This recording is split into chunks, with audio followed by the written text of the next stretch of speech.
Welcome back सुप्रभात news Chhattisgarh. आइए जानते हैं छत्तीसगढ़ की 25 फटाफट बड़ी खबरों को। निजी क्षेत्र के कर्मचारियों को राहत, अब तय समय से ज्यादा काम पर मिलेगा पूरा ओवर टाइम। छत्तीसगढ़ में निजी क्षेत्र और दुकानों में काम करने वाले कर्मचारियों के लिए राहत भरी खबर सामने आई है। अब नियोक्ता अपनी मर्जी से कर्मचारियों से लंबे समय तक काम नहीं करवा सकेंगे। दरअसल आपको बता दें कि राज्य विधानसभा ने छत्तीसगढ़ दुकान एवं स्थापना अधिनियम में अहम संशोधन को मंजूरी दे दी है, जिससे काम के घंटे और ओवर टाइम को लेकर स्पष्ट नियम तय हो गए हैं। नए प्रावधानों के तहत किसी भी कर्मचारी से एक दिन में अधिकतम 9 घंटे और सप्ताह में 48 घंटे से ज्यादा काम नहीं लिया जा सकेगा। लोकसभा में पास हुआ वीबीजी रामजी बिल 2025 कांग्रेस का हंगामा। विकसित भारत गारंटी फॉर रोजगार एंड आजीविका मिशन विधेयक 2025 लोकसभा में पारित हुआ। केंद्रीय मंत्री शिवराज सिंह चौहान ने लोकसभा में एमजीआरएमजी विधेयक पर चर्चा के दौरान जवाब दिया। शिवराज चौहान ने कहा कि NREGA से पहले लगातार सरकारों ने रोजगार गारंटी की योजनाएं शुरू की। 2009 के चुनावों को ध्यान में रखते हुए महात्मा गांधी का नाम NREGA में जोड़ा गया है। भाजपा जिला अध्यक्ष की घोषणा जल्द। प्रदेश के सभी संभागों से सौंपा गया तीन नामों का पैनल। दरअसल आपको बता दें कि भारतीय जनता पार्टी की युवा इकाई भारतीय जनता युवा मोर्चा में संगठनात्मक नियुक्तियों की प्रक्रिया अंतिम चरण में पहुंच गई है। दरअसल भाजपा की 36 जिला अध्यक्षों की घोषणा दिसंबर अंत तक किए जाने की संभावना है। प्रदेश संगठन सूत्रों के अनुसार जिला अध्यक्षों की नियुक्तियों में संगठनात्मक क्षमता, सक्रियता, 32 वर्ष आयु सीमा और पूर्व कार्य अनुभव जैसे मापदंडों को प्राथमिकता दी जा रही है। छत्तीसगढ़ में SIR का बड़ा असर, 27.50 लाख नाम काटने की तैयारी। प्रदेश में विशेष गहन पुनरीक्षण के तहत मतदाता सूची में बड़ा बदलाव सामने आया है। प्रदेश के 2 करोड़ 12 लाख से अधिक मतदाताओं में से 27,50,822 नाम काटने की तैयारी, यानी लगभग हर 8वां मतदाता सूची से बाहर हो सकता है। नाम काटने के पीछे कारण सिर्फ मृत्यु नहीं, शहरों के भीतर और बाहर तेजी से हुआ माइग्रेशन और बड़ी संख्या में मतदाताओं का सत्यापन के दौरान अनुपस्थित रहना भी इसकी बड़ी वजह बनी है। सत्यापन में सामने आया है कि 6,40,115 मतदाताओं की सूची मृत्यु हो चुकी है, जिनके नाम मतदाता सूची से काट दिए गए हैं।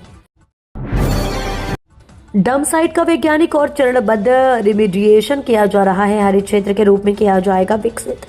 छत्तीसगढ़ के उप मुख्यमंत्री एवं नगरीय प्रशासन एवं विकास मंत्री अरुण साव ने गुरुवार सुबह रायपुर स्थित सरोना डंप साइट का निरीक्षण किया। इस दौरान उन्होंने कचरा निपटान और बायो रिमीडिएशन कार्यों की प्रगति का जायजा लिया। कार्य की धीमी गति पर नाराजगी जताते हुए उन्होंने संबंधित एजेंसी को 31 मार्च 2026 तक काम हर हाल में पूरा करने के सख्त निर्देश दिए। रायपुर ड्रग्स जांच केस में खुलासा, कांग्रेस नेता राहुल ठाकुर के पास से मिला पंजाब से आया ड्रग्स। छत्तीसगढ़ के रायपुर में युवा कांग्रेसी नेता राहुल ठाकरे से मिले ड्रग्स की जांच मामले में चौंकाने वाला खुलासा हुआ है। दरअसल आपको बता दें कि जब्त किया गया MDMA पंजाब से आया है। इसकी गुणवत्ता की जांच के लिए फॉरेंसिक लैब भेजा गया है। सूत्र बता रहे हैं कि पुलिस की सख्ती के बाद भी रायपुर में धड़ल्ले से पंजाब, हरियाणा, दिल्ली और राजस्थान से ड्रग्स लाया जा रहा है। जानकारी के मुताबिक पुलिस ने तस्करों के अलग अलग गिरोह पकड़े हैं। पुलिस को नए तस्करों का गिरोह खड़ा होने की सूचना मिली है। पूर्व CM भूपेश बघेल की उप सचिव रही सौम्या चौरसिया ने आय से 1,872 गुना अधिक बनाई संपत्ति। शराब घोटाले में दूसरी बार परिवर्तन निदेशालय की गिरफ्त में आई पूर्व मुख्यमंत्री भूपेश बघेल की उप सचिव रही सौम्या चौरसिया ने कांग्रेस सरकार के कार्यकाल में कोल ही नहीं, DMF के साथ शराब घोटाले में भी आय से अधिक अंकुरित संपत्ति बनाई है। जांच एजेंसी ने दावा किया है कि सौम्या ने अपनी राय से 1,872 गुना अधिक संपत्ति बनाई है। शासन से करीब 89 लाख रुपए का वेतन मिला है। Janjgir mid day meal food poisoning मामला, 25 बच्चों की तबीयत बिगड़ने पर हाईकोर्ट सख्त। छत्तीसगढ़ के जांजगीर चांपा जिला एक गंभीर शैक्षणिक और प्रशासनिक लापरवाही के कारण सुर्खियों में आ गया है। जिले के नवागढ़ विकासखंड के अंतर्गत शासकीय पूर्व माध्यमिक शाला चौरभाटा में मध्याह्न भोजन खाने के बाद 25 बच्चे फूड पॉइजनिंग के शिकार हो गए हैं। आपको बता दें कि भोजन करते ही बच्चों को उल्टी, दस्त और पेट दर्द की शिकायत शुरू हो गई, जिससे स्कूल परिसर में अफरा तफरी मुख्यमंत्री विष्णुदेव साय ने बाबा गुरु घासीदास जी की जयंती पर प्रदेशवासियों को दी शुभकामनाएं। दरअसल आपको बता दें, छत्तीसगढ़ के मुख्यमंत्री विष्णुदेव साय ने महान समाज सुधारक, आध्यात्मिक चेतना के प्रतीक और सतनाम पंथ के संस्थापक बाबा गुरु घासीदास जी के 18 दिसंबर को जयंती के अवसर पर प्रदेशवासियों को बधाई एवं शुभकामनाएं दी। उन्होंने कहा कि छत्तीसगढ़ की पावन धरती पर जन्मे रत्नाम पंथ के प्रवर्तक, महान समाज सुधारक श्रद्धेय बाबा गुरु घासीदास जी ने सत्य, अहिंसा और समानता का जो काली जय संदेश दिया। बिलासपुर में मंदिर परिसर में क्रिसमस पार्टी को लेकर बवाल। बिलासपुर में मंदिर परिसर में क्रिसमस पार्टी के नाम पर नॉनवेज परोसे जाने का मामला सामने आया है। मामला सिरगिट्टी थाना क्षेत्र के गणेश नगर स्थित शिव मंदिर परिसर का है। यहाँ नव जीवन सेवा समिति के बैनर तले ईसाई समुदाय द्वारा क्रिसमस पार्टी आयोजित की जा रही है। आयोजन में भोजन और गिफ्ट बांटे जा रहे हैं, लेकिन जैसे हिंदू संगठनों को सूचना मिली कि मंदिर परिसर में ही नॉनवेज भोजन परोसा गया, जिससे विवाद गहराता चला गया। कैंग रिपोर्ट ने खड़े किए सवाल। नवा रायपुर अटल नगर विकास प्राधिकरण में 84% काम एक ही ठेकेदार को। दरअसल आपको बता दें कि छत्तीसगढ़ के सार्वजनिक उपक्रमों और स्मार्ट सिटी मिशन की कार्यप्रणाली पर भारत के नियंत्रक एवं महालेखा प्राधिकरण की रिपोर्ट ने गंभीर सवाल खड़े कर दिए। 16 दिसंबर को विधानसभा में पेश ऑडिट रिपोर्ट में नवा रायपुर अटल विकास नगर प्राधिकरण सहित कई उपक्रमों में कमजोर गवर्नेंस, वित्तीय अनुशासन की कमी और परियोजनाओं में देरी उजागर हुई है। नेशनल हेराल्ड मामले में कांग्रेसियों का प्रदर्शन। भूपेश बघेल बोले, सत्य परेशान हो सकता है, पराजित नहीं। नेशनल हेराल्ड मामले में कांग्रेसियों के द्वारा प्रदेश भर में जगह जगह विरोध प्रदर्शन किया जा रहा है।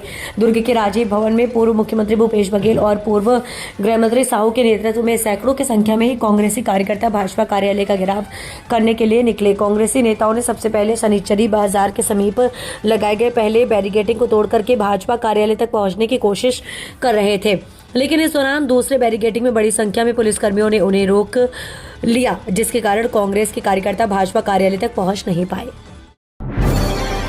मिर्च की खेती ने छत्तीसगढ़ के इस किसान को बनाया मालामाल।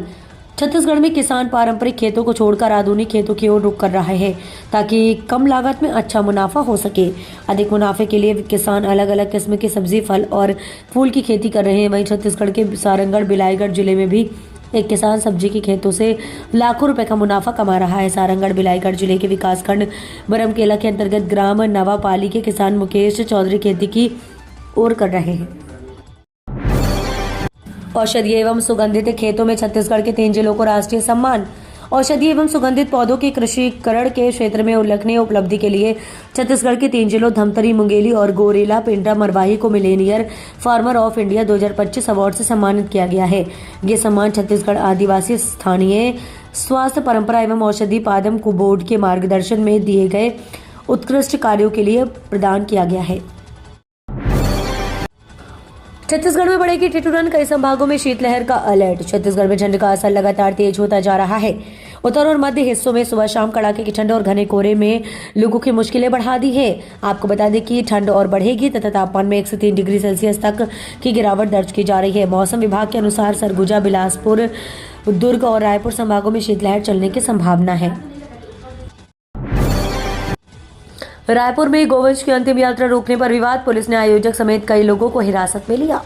राजधानी रायपुर में सार्वजनिक रूप से निकाले जा रहे गोवंश की अंतिम यात्रा को प्रशासन ने रोक दिया है। इस दौरान गोवंश की अंतिम यात्रा के आयोजक रजनीश चौहान के समर्थक और पुलिस के बीच झूमाझटकी हुई है, जिसके बाद पुलिस ने गिरफ्तारी कर लिया है। घटना उस समय सामने आई जब प्रशासन को जानकारी मिली कि शहर के प्रमुख मार्गों में गोवंश के शव के साथ एक यात्रा जुलूस निकाला जा रहा है। प्रशासन ने तुरंत कार्रवाई करते हुए मौके पर पहुंचकर राजनीति चौहान और उसके साथ मौजूद लोगों को पकड़ लिया। पुलिस ने उन्हें हिरासत में लेकर आगे की जांच शुरू कर दी है। सीता नदी टाइगर रिजर्व की कोर जोन पर हमला, 53 घुसपैठिए गिरफ्तार। छत्तीसगढ़ के सबसे महत्वपूर्ण वन्य जीव क्षेत्रों में से एक गरियाबंद के उदंती सीता नदी टाइगर रिजर्व में अवैध कब्जे की एक बड़ी और संगठित कोशिश को वन विभाग ने नाकाम कर दिया है। कोंडागांव जिले से आए 53 लोगों की एक टोली ने कोर एरिया में घुसकर जंगल काटने की शुरुआत की थी, जिन्हें अब वन विभाग से सलाखों के पीछे भेज दिया गया। इस पूरे मामले की जानकारी उदंती सीता नदी टाइगर रिजर्व फॉरेस्ट के उप निदेशक वरुण जैन ने दी। छत्तीसगढ़ से गुजरने वाली 60 ट्रेनें कैंसिल। रायगढ़, कोरबा, बिलासपुर, दुर्ग के यात्री होंगे परेशान। छत्तीसगढ़ से गुजरने वाली दक्षिण पूर्व मध्य रेलवे की 60 ट्रेनों को कैंसिल कर दिया गया है। ये गाड़ियां 26 जनवरी से 14 फरवरी तक अलग अलग दिनों में रद्द रहेंगी। दरअसल दक्षिण मध्य रेलवे के सिकंदराबाद मंडल के काजीपेट बल्लारशाह सेक्शन में तीसरी लाइन और नई लाइन की कमीशनिंग को लेकर नॉन इंटरलॉकिंग का काम किया जाएगा। जानकारी के मुताबिक रायगढ़, कोरबा, बिलासपुर, दुर्ग, जांजगीर, चांपा, राजनांदगांव के आने जाने वाले यात्री प्रभावित होंगे। रेलवे प्रशासन का कहना है कि रेलवे बोर्ड की ओर से अलग अलग जोन में इंफ्रास्ट्रक्चर डेवलपमेंट का काम तेजी से किया जा रहा है ताकि यात्री सुविधाओं का विस्तार कर सके।